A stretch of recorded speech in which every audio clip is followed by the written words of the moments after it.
Assalamualaikum warahmatullahi wabarakatuh. Shalom, namo buddhaya, om swastiastu, salam kebajikan. Sampurasun Targi Jabar, kumaha damang. Perkenalkan, nama saya Raisya Sabillah Ratunisan yang bersekolah di Semansa Ranca Ekek yang berada di Kabupaten Bandung. Di video kali ini, saya akan menjelaskan kepada teman-teman mengenai pendidikan karakter. Teman-teman di sini ada yang tahu belum? Apa sih itu pendidikan karakter? Nah, kalau belum, bisa disimak video berikut ya. Terima kasih. Pertama-tama tentunya kita akan membahas apa itu pendidikan karakter.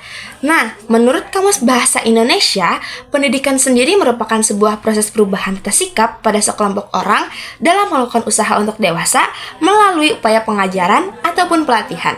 Sedangkan karakter adalah sifat-sifat kejiwaan, akhlak atau budi pekerti yang membedakan seseorang dari yang lain. Karakter juga bisa dipahami sebagai tabiat atau watak. Dengan demikian, orang yang berkarakter adalah orang yang memiliki karakter, mempunyai kepribadian atau berwatak.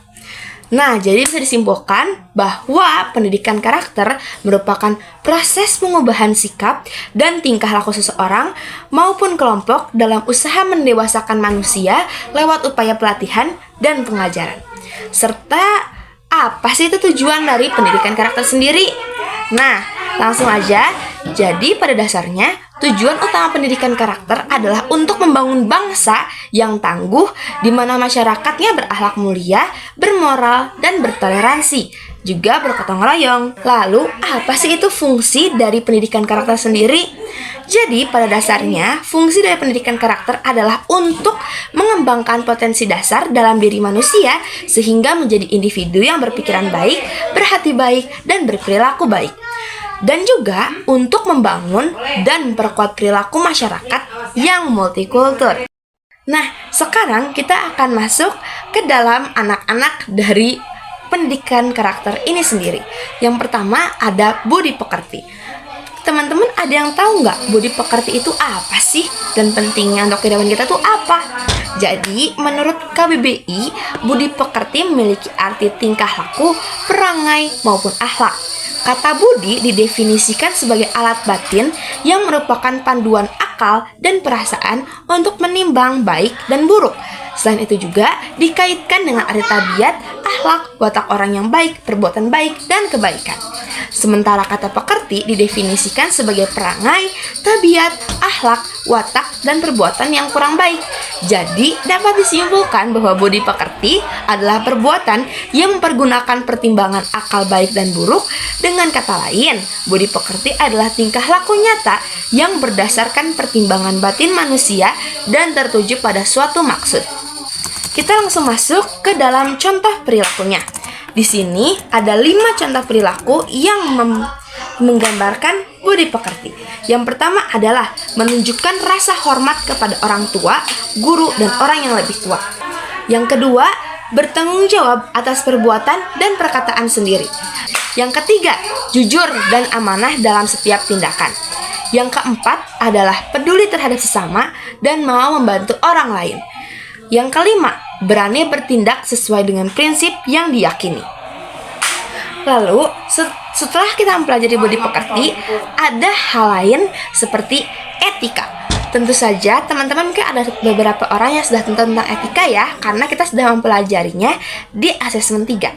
Namun, saya akan menjelaskan kembali apa itu etika. Etika menurut KBBI adalah ilmu tentang apa yang baik dan apa yang buruk, dan tentang hak dan kewajiban moral atau akhlak. Sedangkan menurut Aristoteles sendiri, etika diartikan sebagai ilmu tentang adat dan kebiasaan.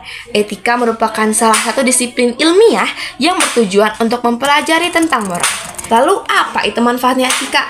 Etika dapat membantu mendapatkan argumentasi yang mencukupi bagi suatu pendirian ketika menghadapi beragam ajaran moral. Contoh perilaku etika yang baik yang pertama adalah menghargai perbedaan pendapat dan keyakinan orang lain. Yang kedua, berkomunikasi dengan baik dan sopan dalam berbagai situasi. Yang ketiga, bertindak adil dan tidak diskriminatif terhadap orang lain. Lalu yang keempat, menjaga kerahasiaan informasi dan data pribadi. Dan yang kelima, bertanggung jawab atas dampak dan tindakan dari kata-kata sendiri. Setelah kita mempelajari 2 hal, sekarang kita masuk ke hal yang ketiga, yaitu adab kesopanan. Teman-teman ada yang udah pernah mendengar belum? Apa sih itu adab dan apa itu kesopanan? Apa itu adab kesopanan? Nah, kali ini saya akan menjelaskan kepada teman-teman. Dalam KBBI, adab diartikan sebagai budi pekerti, kesopanan, dan akhlak. Kesopanan dalam KBBI dimaknai dengan adat sopan santun, tingkah laku yang baik, tata krama, dan keadaban. Maka, adab kesopanan adalah sebuah perilaku yang berlandaskan budi pekerti luhur kepada semua orang dengan berkata yang baik dan tingkah laku yang terpuji. Contoh perilakunya ada 5. Yang pertama, mengucapkan salam dan menyapa orang lain dengan ramah. Lalu yang kedua, menggunakan bahasa yang sopan santun dalam pergaulan. Lalu yang ketiga, menjaga kebersihan dan kerapian diri serta lingkungan sekitar. Yang keempat, menghormati privasi orang lain. Yang kelima, menghargai waktu dan tidak menunda-nunda pekerjaan. Selanjutnya adalah pergaulan. Pergaulan adalah hal yang penting bagi kita anak muda. Tentu saja kita harus dilandaskan dengan hal-hal yang benar. Jangan sampai kita terjerumus dalam pergaulan yang buruk. Nah, pergaulan sendiri itu apa sih? Dalam Kamus Besar Bahasa Indonesia, pergaulan berasal dari kata dasar gaul, yang artinya hidup berteman atau bersahabat. Pergaulan merupakan salah satu cara seseorang untuk berinteraksi dalam lingkungannya. Namun, di era globalisasi seperti sekarang, kita harus pandai bergaul, karena pergaulan mencerminkan karakter dari diri kita sendiri. Contoh perilaku pergaulan yang baik, yang pertama adalah memiliki teman yang baik dan memiliki pengaruh yang positif. Lalu yang kedua, menjauhi pergaulan yang tidak sehat dan berbahaya. Lalu yang ketiga, bersikap proaktif dalam kegiatan sosial dan masyarakat. Lalu yang keempat, menjaga toleransi dan saling menghargai antar kelompok. Dan yang kelima adalah berkomunikasi dengan baik dan efektif dalam berbagai situasi sosial. Nah, tadi penjelasan dari saya. Semoga dimengerti ya, teman-teman. Terima kasih sudah menyimak. Wassalamualaikum warahmatullahi wabarakatuh.